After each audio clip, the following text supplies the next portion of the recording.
All right, so this was a relatively simple exercise, but I'm going to quickly go through the solution in case you got stuck and you wanted to see how it's done. So the goal is very simple. We want to be able to output this exact sentence, replacing the X, Y, and Z with the actual number of days, weeks, and months we have left if we live until 90. So in this case, our age is going to be passed in as an input to this function life in weeks, and we're going to be able to use it to do all of these calculations. So here it tells us that we're assuming there's 365 days in a year, 52 weeks in a year, and 12 months in a year. So we can use this information to calculate the days, weeks, and months remaining. So let's go ahead and do that. We're saying that we're assuming that we'll live until 90.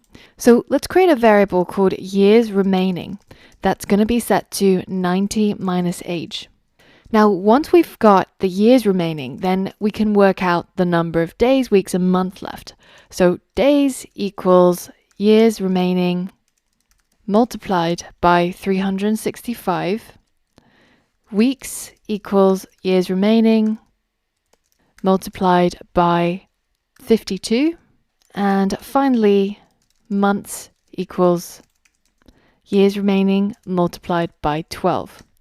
So now that we've got all of our numbers, days, weeks, and months, and make sure that we haven't made any typos anywhere, then we're ready to go ahead and console log the output.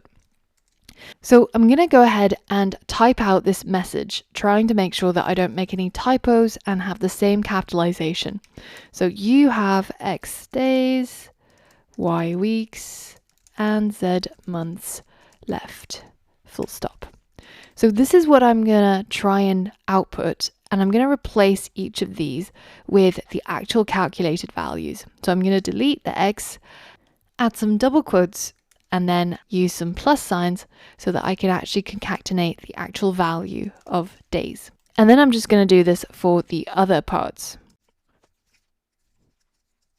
So now that I think I've completed my code, I'm going to click on this link to go to my Replit playground, and I'm going to paste my code inside this function. So now we can go ahead and call this function life in weeks and pass in our actual age. Let's say I am 12, and then we can click on run to see if it actually works. So if I was 12 years old, 90 minus 12 is going to be equal to 78. So the days remaining will be 78 multiplied by 365, which is 28,470. The weeks remaining will be 78 multiplied by 52, which is 4,056. And finally, the months remaining will be 78 multiplied by 12. And that's 936 months. So now that I've assured myself that my function's working, I can go back and go ahead and click on check solution. And hopefully, as long as my sentence matches the exact example output, including all the spaces and the capitalizations and all of the commas and full stops, then my solution should pass and I should have completed this challenge. So how did you get on? If you got stuck, go back to it and try to fix it so that it works.